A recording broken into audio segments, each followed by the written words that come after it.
ನಮೋ ಭಗವತೆ ವಾಸುದೇವಾಯ.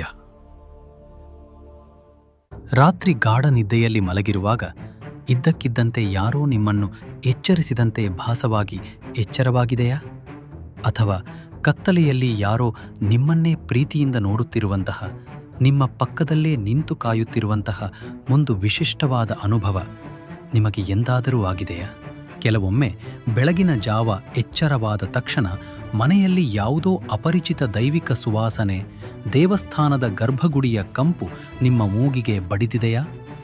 ಬಹುತೇಕರು ಇದನ್ನು ಕೇವಲ ತಮ್ಮ ಭ್ರಮೆ, ಹಗಲಿನ ಕೆಲಸದ ಆಯಾಸ ಅಥವಾ ಮಾನಸಿಕ ಒತ್ತಡ ಎಂದು ನಿರ್ಲಕ್ಷ್ಯ ಮಾಡುತ್ತಾರೆ.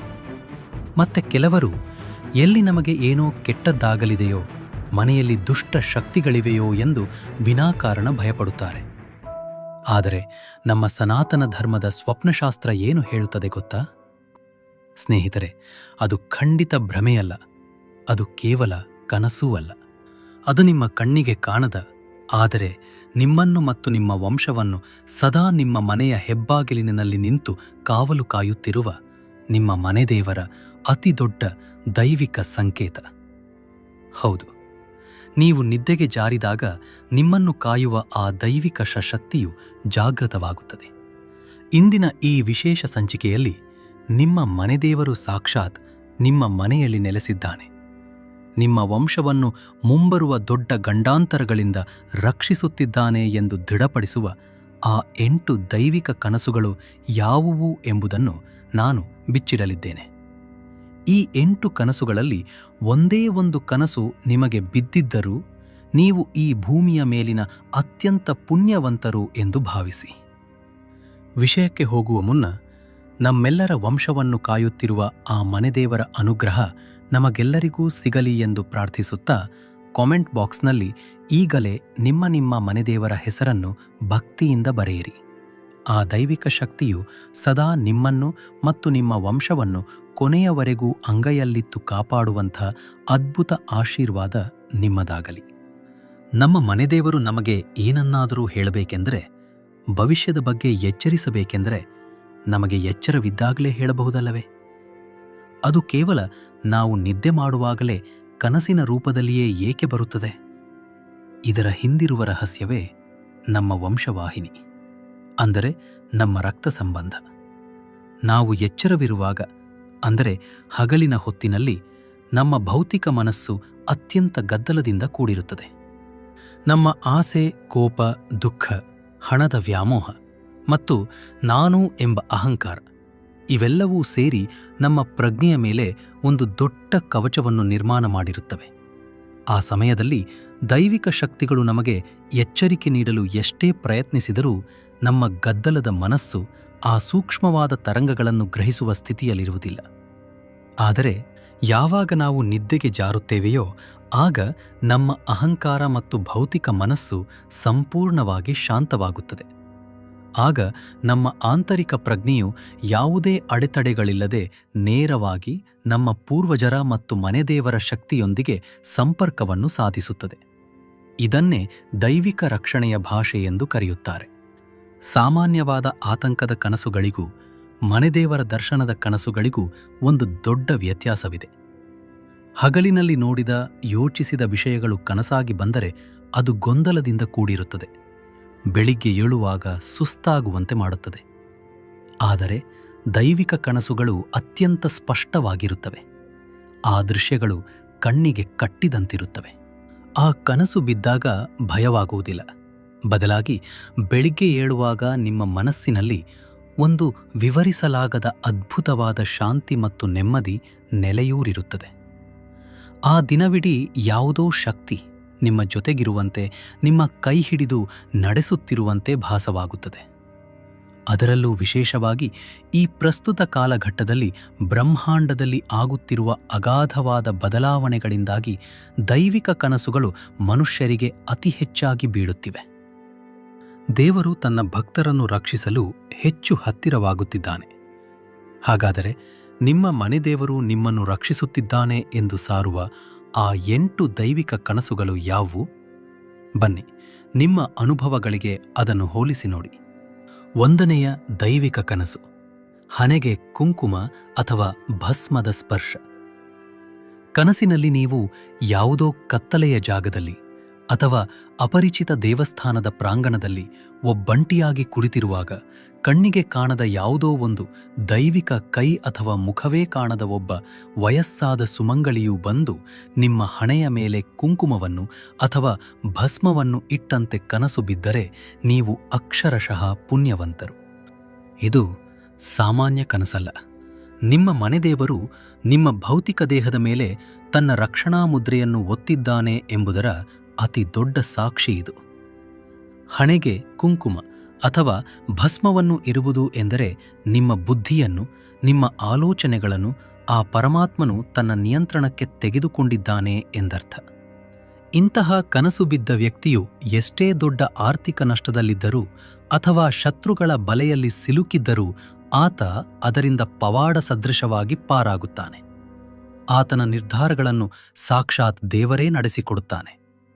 ಎರಡನೆಯ ದೈವಿಕ ಕನಸು, ಭಾರೀ ಬಿರುಗಾಳಿಯಲ್ಲೂ ಆರುವಾದ ದೀಪ. ನಿಮಗೆ ಎಂದಾದರೂ ಈ ರೀತಿಯ ಕನಸು ಬಿದ್ದಿದೆಯೇ? ಹೊರಗಡೆ ಭಾರೀ ಬಿರುಗಾಳಿ, ವಿಪರೀತ ಮಳೆ ಬರುತ್ತಿರುತ್ತದೆ, ಮರಗಳೆಲ್ಲ ಧರೆಗುರುಳುತ್ತಿರುತ್ತವೆ. ಆದರೆ ನಿಮ್ಮ ಮನೆಯ ದೇವರ ಕೋಣೆಯಲ್ಲಿ ಅಥವಾ ನಿಮ್ಮ ಅಂಗಳದಲ್ಲಿ ಒಂದು ದೀಪ ಶಾಂತವಾಗಿ ಉರಿಯುತ್ತಿರುತ್ತದೆ. ಆ ಭಾರೀ ಬಿರುಗಾಳಿಗೂ ಆ ದೀಪ ಆರದೆ ಇನ್ನಷ್ಟು ಪ್ರಕಾಶಮಾನವಾಗಿ ಬೆಳಗುತ್ತಿರುವ ದೃಶ್ಯವನ್ನು ನೀವು ಕನಸಿನಲ್ಲಿ ಕಂಡಿದ್ದರೆ ಆ ದೃಶ್ಯವನ್ನು ನಿಮ್ಮ ಮನಸ್ಸಿನಾಳದಲ್ಲಿ ಬಚ್ಚಿಟ್ಟುಕೊಳ್ಳಿ. ಅದು ನಿಮ್ಮ ವಂಶಕ್ಕೆ ಸಿಕ್ಕಿರುವ ಅತಿ ದೊಡ್ಡ ವರ. ನಮ್ಮ ಸನಾತನ ಧರ್ಮದಲ್ಲಿ ಉರಿಯುವ ದೀಪವೆಂದರೆ ಅದು ವಂಶವೃಕ್ಷದ ಸಾಕ್ಷಾತ್ ಸಂಕೇತ. ಬಿರುಗಾಳಿ ಎಂದರೆ ನಿಮ್ಮ ಬದುಕಿನಲ್ಲಿ ಎದುರಾಗಿರುವ ಅಥವಾ ಎದುರಾಗಲಿರುವ ದೊಡ್ಡ ಸಂಕಷ್ಟಗಳು, ಸಾಲದ ಬಾಧೆ ಮತ್ತು ಶತ್ರುಗಳ ಕಾಟ.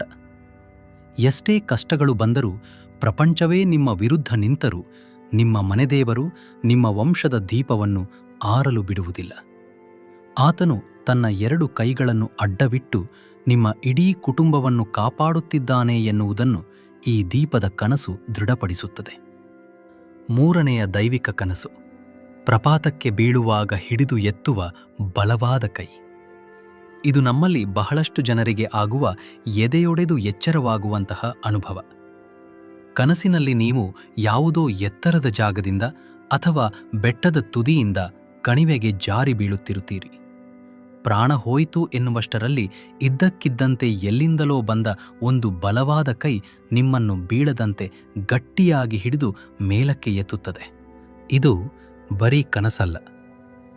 ವಾಸ್ತವದಲ್ಲಿ ನಿಮ್ಮ ವೃತ್ತಿಜೀವನದಲ್ಲಿ ಅಥವಾ ನಿಮ್ಮ ವ್ಯಾಪಾರ ವ್ಯವಹಾರದಲ್ಲಿ ಒಂದು ಬಹುದೊಡ್ಡ ಆರ್ಥಿಕ ಪತನ ನಿಮಗಾಗಿ ಕಾದಿತ್ತು ಎಂಬುದರ ಮುನ್ಸೂಚನೆ ಇದು. ನೀವು ನಂಬಿದವರಿಂದಲೇ ನಿಮಗೆ ಅತಿದೊಡ್ಡ ಮೋಸವಾಗುವ ಸಮಯವದು. ಆದರೆ ನಿಮ್ಮ ಮನೆದೇವರ ಕರುಣೆಯು ನೀವು ಆ ಪ್ರಪಾತಕ್ಕೆ ಬೀಳುವ ಮುನ್ನವೇ ನಿಮ್ಮ ಕೈ ಹಿಡಿದು ಎತ್ತಿದೆ. ನಿಮ್ಮ ಕಣ್ಣಿಗೆ ಕಾಣದಂತೆ ಆ ಆಪತ್ತು ನಿಮ್ಮನ್ನು ತಲುಪುವ ಮುನ್ನವೇ ಕರಗಿ ಹೋಗಿದೆ ಎಂಬುದರ ಸ್ಪಷ್ಟ ದೈವಿಕ ಸಂಕೇತವಿದು. ನಾಲ್ಕನೆಯ ದೈವಿಕ ಕನಸು, ಕಳ್ಳರನ್ನು ಓಡಿಸುವ ಅದೃಶ್ಯ ಶಕ್ತಿ. ಕೆಲವು ಕನಸುಗಳು ಆರಂಭದಲ್ಲಿ ಅತ್ಯಂತದ ಭಯಾನಕವಾಗಿರುತ್ತವೆ, ಆದರೆ ಅಂತ್ಯದಲ್ಲಿ ಅಪಾರವಾದ ನೆಮ್ಮದಿ ನೀಡುತ್ತವೆ. ಕನಸಿನಲ್ಲಿ ಕಪ್ಪು ಛಾಯೆಯ ರೂಪದಲ್ಲಿರುವ ಕಳ್ಳರು ಅಥವಾ ದುಷ್ಟ ಶಕ್ತಿಗಳು ನಿಮ್ಮ ಮನೆಯ ಬಾಗಿಲು ಮುರಿದು ಒಳಗೆ ನುಗ್ಗಲು ಪ್ರಯತ್ನಿಸುತ್ತವೆ. ನಿಮಗೆ ವಿಪರೀತ ಭಯವಾಗುತ್ತದೆ. ಕೂಗಿಕೊಳ್ಳಲು ಧ್ವನಿ ಹೊರಡುವುದಿಲ್ಲ. ಆದರೆ ಅದೇ ಕ್ಷಣದಲ್ಲಿ ನಿಮ್ಮ ಮನೆಯ ಒಳಗಿನಿಂದಲೇ ಬಂದ ಒಂದು ಪ್ರಕಾಶಮಾನವಾದ ಬೆಳಕು ಅಥವಾ ಒಂದು ಅದೃಶ್ಯ ದೈವಿಕ ಶಕ್ತಿಯು ಆ ದುಷ್ಟರನ್ನು ನಿಮ್ಮ ಮನೆಯಿಂದ ಹೊಡೆದೋಡಿಸುತ್ತದೆ. ವಾಸ್ತವದಲ್ಲಿಯೇ ನಿಮ್ಮ ಕುಟುಂಬದ ಮೇಲೆ, ನಿಮ್ಮ ಏಳಿಗೆಯ ಮೇಲೆ ಅಥವಾ ನಿಮ್ಮ ಮಕ್ಕಳ ಮೇಲೆ ಪ್ರಯೋಗವಾದ ಕಣ್ಣು ದೃಷ್ಟಿಯನ್ನೋ ಅಥವಾ ನಕಾರಾತ್ಮಕ ಶಕ್ತಿಯನ್ನೋ ನಿಮ್ಮ ಮನೆದೇವರು ಹೆಬ್ಬಾಗಿಲಿನಲ್ಲೇ ನಿಂತು ಬಡಿದೋಡಿಸಿದ್ದಾನೆ ಎಂಬುದರ ನೈಜ ಚಿತ್ರಣವಿದು. ಆ ದೈವಿಕ ಕಾವಲುಗಾರ ನಿಮ್ಮ ಮನೆಯಲ್ಲಿದ್ದಾನೆ ಎನ್ನಲು ಇದಕ್ಕಿಂತ ದೊಡ್ಡ ಸಾಕ್ಷಿ ಬೇಕಿಲ್ಲ. ಐದನೆಯ ದೈವಿಕ ಕನಸು, ಕೈಗೆ ಸಿಗುವ ಕೀಲಿಕೈ ಅಥವಾ ಆಯುಧ. ಈ ಕನಸು ಅತ್ಯಂತ ನಿಗೂಢವಾದದ್ದು. ಕನಸಿನಲ್ಲಿ ನೀವು ಯಾವುದೋ ದಟ್ಟವಾದ ಕಾಡಿನಲ್ಲಿ ಅಥವಾ ಕತ್ತಲಿನಲ್ಲಿ ದಾರಿ ಕಾಣದೆ ದಿಕ್ಕು ತೋಚದೆ ಕಳೆದು ಹೋಗಿರುತ್ತೀರಿ. ಮುಂದೆ ಹೋಗಲು ದಾರಿ ಇರುವುದಿಲ್ಲ. ಆಗ ಇದ್ದಕ್ಕಿದ್ದಂತೆ ಅಲ್ಲಿಗೆ ಬರುವ ಒಬ್ಬ ಅಪರಿಚಿತ ದೈವಿಕ ವ್ಯಕ್ತಿಯು ನಿಮ್ಮ ಕೈಗೆ ಒಂದು ಕೀಲಿ ಕೈ, ಹೊಳೆಯುವ ನಾಣ್ಯ ಅಥವಾ ಯಾವುದಾದರೂ ಆಯುಧವನ್ನು ನೀಡಿ ಮಾಯವಾಗುತ್ತಾರೆ. ದಟ್ಟವಾದ ಕಾಡು ಎಂದರೆ ನಿಮ್ಮ ಬದುಕಿನ ಪ್ರಸ್ತುತ ಗೊಂದಲಗಳು. ಕೈಗೆ ಸಿಗುವ ಕೀಲಿ ಕೈ ಎಂದರೆ ನಿಮ್ಮ ಬದುಕಿನಲ್ಲಿ ವರ್ಷಗಳಿಂದ ಮುಚ್ಚಿ ಹೋಗಿದ್ದ ಯಶಸ್ಸಿನ ಬಾಗಿಲುಗಳನ್ನು ನಿಮ್ಮ ಮನೆದೇವರು ತನ್ನ ಕೃಪೆಯಿಂದ ಈಗ ತೆರೆಯುತ್ತಿದ್ದಾನೆ ಎಂದರ್ಥ. ಆತ ನೀಡಿದ ನಾಣ್ಯವು ಮುಂಬರುವ ಅಖಂಡವಾದ ಐಶ್ವರ್ಯದ ಸಂಕೇತವಾದರೆ, ಆಯುಧವು ನಿಮಗೆ ಎದುರಾಗುವ ಕಷ್ಟಗಳನ್ನು ಧ್ವಂಸ ಮಾಡುವ ಸದಾ ನಿಮ್ಮೊಟ್ಟಿಗಿರುವ ದೈವಿಕ ರಕ್ಷಣೆಯ ಸಂಕೇತವಾಗಿದೆ. 6ನೆಯ ದೈವಿಕ ಕನಸು, ಅಪರಿಚಿತ ತಾಯಿ ಅಥವಾ ಪ್ರಾಚೀನ ಯೋಧನ ದರ್ಶನ. ಕೆಲವೊಮ್ಮೆ ರಾತ್ರಿ ನಿದ್ದೆಯಲ್ಲಿ ನಿಮ್ಮ ಮನೆಯ ಹಾಲ್ನಲ್ಲಿ ಅಥವಾ ದೇವರ ಕೋಣೆಯಲ್ಲಿ ಯಾರೋ ಒಬ್ಬಳು ಮುಖ ಪರಿಚಯವಿಲ್ಲದ ಆದರೆ ಅತ್ಯಂತ ತೇಜಸ್ಸಿನಿಂದ ಕೂಡಿರುವ ತಾಯಿ ಬಹಳ ಪ್ರೀತಿಯಿಂದ ಕುಳಿತಿರುವಂತೆ ಕನಸು ಬೀರುತ್ತದೆ. ಅಥವಾ ಪ್ರಾಚೀನ ಕಾಲದ ಉಡುಪು ಧರಿಸಿದ, ಕೈಯಲ್ಲಿ ಆಯುಧ ಹಿಡಿದ ಯಾವುದೋ ಗಂಡು ಮಗುವಿನ ಅಥವಾ ಯೋಧನ ದರ್ಶನವಾಗುತ್ತದೆ. ಭಯಪಡಬೇಡಿ, ಅವರು ಅಪರಿಚಿತರಲ್ಲ. ನಿಮ್ಮ ನಿಷ್ಕಲ್ಮಶ ಭಕ್ತಿಗೆ ಮೆಚ್ಚಿ ಸಾಕ್ಷಾತ್ ನಿಮ್ಮ ಮನೆದೇವರೇ ನಿಮ್ಮ ಸೂಕ್ಷ್ಮ ಶರೀರಕ್ಕೆ ದರ್ಶನ ನೀಡುತ್ತಿರುವ ಮಹಾಭಾಗ್ಯವಿದು. ಆ ಶಕ್ತಿ ನಿಮ್ಮ ಮನೆಯನ್ನು ತನ್ನ ಸ್ವಂತ ಮನೆ ಎಂದು ಸ್ವೀಕರಿಸಿದೆ. ಆ ಪ್ರೀತಿಯ ನೋಟವು ಭವಿಷ್ಯದಲ್ಲಿ ಏನೇ ಕಷ್ಟ ಬಂದರೂ ನಾನಿದ್ದೇನೆ, ಯಾವುದಕ್ಕೂ ಹೆದರಬೇಡ ಎಂಬ ಅಭಯವನ್ನು ನೀಡುವ ದೈವಿಕ ಸಂದೇಶವಾಗಿದೆ. 7ನೆಯ ದೈವಿಕ ಕನಸು, ಮನೆಯ ಸುತ್ತಲೂ ಇರುವ ಬೆಳಕಿನ ಕೋಟೆ. ನೀವು ಎಂದಾದರೂ ನಿಮ್ಮ ಸ್ವಂತ ಮನೆಯನ್ನು ಒಂದು ದೊಡ್ಡ ಪ್ರಾಚೀನ ಕಾಲದ ಭದ್ರವಾದ ಕಲ್ಲಿನ ಕೋಟೆಯಂತೆ ಕನಸಿನಲ್ಲಿ ಕಂಡಿದ್ದೀರಾ?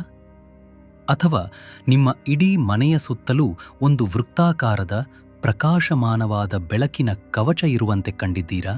ಇದು ಸ್ವಪ್ನಶಾಸ್ತ್ರದ ಅತ್ಯಂತ ಪವಿತ್ರವಾದ ದರ್ಶನ. ಇದರರ್ಥ ನಿಮ್ಮ ಮನೆಯ ಪ್ರತಿಯೊಂದು ಮೂಲೆ ಮೂಲೆಯೂ, ನೀವು ವಾಸಿಸುವ ಪ್ರತಿಯೊಂದು ಜಾಗವೂ ಧನಾತ್ಮಕ ಶಕ್ತಿಯಿಂದ, ಮನೆದೇವರ ಪ್ರಾಣಶಕ್ತಿಯಿಂದ ಸಂಪೂರ್ಣವಾಗಿ ತುಂಬಿ ಹೋಗಿದೆ. ಆ ಬೆಳಕಿನ ಕೋಟೆಯ ಒಳಗೆ ಯಾವುದೇ ದಾರಿದ್ರ್ಯ ಅಥವಾ ಮೃತ್ಯುಭೀತಿ ಪ್ರವೇಶಿಸಲು ಸಾಧ್ಯವಿಲ್ಲ. ಆ ಮನೆ ಸಾಕ್ಷಾತ್ ವೈಕುಂಠಕ್ಕೆ ಸಮಾನವಾಗಿ ರಕ್ಷಿಸಲ್ಪಟ್ಟಿದೆ. 8ನೆಯ ದೈವಿಕ ಕನಸು, ಎಚ್ಚರವಾದಾಗಲೂ ಉಳಿಯುವ ದೈವಿಕ ಸುವಾಸನೆ. ಇದು ಕೇವಲ ಕನಸಲ್ಲ, ಇದು ಕನಸು ಮತ್ತು ವಾಸ್ತವದ ನಡುವಿನ ಸೇತುವೆ. ಕನಸಿನಲ್ಲಿ ಯಾವುದೋ ದೈವಿಕ ಸುವಾಸನೆ, ಕರ್ಪೂರದ ವಾಸನೆ ಬಂದು ಇದ್ದಕ್ಕಿದ್ದಂತೆ ನಿಮಗೆ ಎಚ್ಚರವಾಗುತ್ತದೆ. ಆದರೆ ಆಶ್ಚರ್ಯವೆಂದರೆ, ನಿಮ್ಮ ಕಣ್ಣು ತೆರೆದಾಗಲೂ ನಿಮ್ಮ ಮಲಗುವ ಕೋಣೆಯಲ್ಲಿ ಆ ಮಲ್ಲಿಗೆಯ ಅಥವಾ ಗಂಧದ ಸುವಾಸನೆ ಹಾಗೆಯೇ ಉಳಿದುಕೊಂಡಿರುತ್ತದೆ. ವಿಜ್ಞಾನಕ್ಕೆ ಇದನ್ನು ವಿವರಿಸಲು ಖಂಡಿತ ಸಾಧ್ಯವಿಲ್ಲ. ಭೌತಿಕವಾಗಿ ಅಲ್ಲಿ ಯಾವುದೇ ಹೂವು ಇರುವುದಿಲ್ಲ, ಊದುಬತ್ತಿ ಇರುವುದಿಲ್ಲ. ಆದರೆ ಇದು ನಿಮ್ಮ ಮನೆದೇವರು ಭೌತಿಕವಾಗಿ ನಿಮ್ಮ ಮನೆಯಲ್ಲಿ ಹಾದು ಹೋದಾಗ ಬಿಟ್ಟು ಹೋಗುವ ದೈವಿಕ ಹೆಜ್ಜೆಗುರುತು. ದೇವರು ನಿಮ್ಮ ಪ್ರಾರ್ಥನೆಯನ್ನು, ನಿಮ್ಮ ಕಣ್ಣೀರನ್ನು ಆಲಿಸುತ್ತಿದ್ದಾನೆ ಎಂಬುದರ ಅತಿ ದೊಡ್ಡ ಪುರಾವೆ ಇದು. ನಾನು ಇಲ್ಲಿಯವರೆಗೆ ವಿವರಿಸಿದ ಈ 8 ಕನಸುಗಳಲ್ಲಿ ಕೇವಲ ಒಂದು ಕನಸು ಬಿದ್ದರೂ ನೀವು ಈ ಭೂಮಿಯ ಮೇಲಿನ ಅತ್ಯಂತ ಪುಣ್ಯವಂತರು. ನಿಮ್ಮ ಮನೆದೇವರು ನಿಮ್ಮೊಂದಿಗಿದ್ದಾನೆ ಎನ್ನಲು ಬೇರೆ ಸಾಕ್ಷಿ ಬೇಕಿಲ್ಲ. ನೆನಪಿರಲಿ, ಮನೆಯಲ್ಲಿ ಯಾರಿಗಾದರೂ ಇಂತಹ ಕನಸು ಬಿದ್ದರೆ ಅದನ್ನು ಎಂದಿಗೂ ಅಣಕಿಸಬೇಡಿ. ಇದೆಲ್ಲ ಬರೀ ಸುಳ್ಳು ಎಂದು ಹಾಸ್ಯ ಮಾಡಬೇಡಿ. ದೇವರು ಎಲ್ಲಿ ತನ್ನ ಅಸ್ತಿತ್ವವನ್ನು, ತನ್ನ ಶಕ್ತಿಯನ್ನು ಪ್ರಶ್ನಿಸುತ್ತಾರೋ ಅಲ್ಲಿ ಒಂದು ಕ್ಷಣವೂ ನಿಲ್ಲುವುದಿಲ್ಲ. ಈ ನಂಬಿಕೆಯನ್ನು ಮುಂದಿನ ಪೀಳಿಗೆಗೆ ವರ್ಗಾಯಿಸಿದರೆ ನಿಮ್ಮ ವಂಶವು ತಲೆ ತಲಾಂತರಗಳವರೆಗೆ ದೈವಿಕ ರಕ್ಷಣೆಯಲ್ಲಿ ಬೆಳಗುತ್ತದೆ. ಪ್ರತಿದಿನ ರಾತ್ರಿ ಮಲಗುವ ಮುನ್ನ ಕೇವಲ 1 ನಿಮಿಷ ಕಣ್ಣು ಮುಚ್ಚಿ ನಿಮ್ಮ ಮನೆದೇವರ ಮೂಲಸ್ಥಾನದಲ್ಲಿ, ಅಂದರೆ ನಿಮ್ಮ ಊರಿನ ದೇವಸ್ಥಾನದಲ್ಲಿ ನೀವೇ ಸ್ವತಃ ಹೋಗಿ ಗರ್ಭಗುಡಿಯ ಮುಂದೆ ಒಂದು ದೀಪವನ್ನು ಹಚ್ಚಿಡುತ್ತಿದ್ದೀರಿ ಎಂದು ಮನಸ್ಸಿನಲ್ಲೇ ಧ್ಯಾನಿಸುತ್ತಾ ನಿದ್ದೆಗೆ ಜಾರಿ. ಈ ಮಾನಸಿಕ ಯಾತ್ರೆಯು ರಾತ್ರಿ ಇಡೀ ನಿಮ್ಮ ಸುತ್ತಲೂ ಇರುವ ನಕಾರಾತ್ಮಕ ಶಕ್ತಿಯನ್ನು ನಾಶಪಡಿಸಿ ನಿಮ್ಮ ಮನೆದೇವರು ನಿಮ್ಮ ಕರೆಯನ್ನು ತಕ್ಷಣ ಆಲಿಸುವಂತೆ ಮಾಡಿಡುತ್ತದೆ. ಮನೆದೇವರ ರಕ್ಷಣೆ ಇರುವ ಮನೆಯನ್ನು ಈ ಜಗತ್ತಿನ ಯಾವುದೇ ಮಾಟ, ಮಂತ್ರ ಅಥವಾ ದುಷ್ಟ ಶಕ್ತಿಯು ಅಲುಗಾಡಿಸಲು ಸಾಧ್ಯವಿಲ್ಲ. ಆ ದೇವರು ಕಣ್ಣಿಗೆ ಕಾಣದಿದ್ದರೂ ಆತನ ರಕ್ಷಣೆಯ ಕವಚ ನಮ್ಮ ಉಸಿರಿನಷ್ಟೇ ಸತ್ಯ.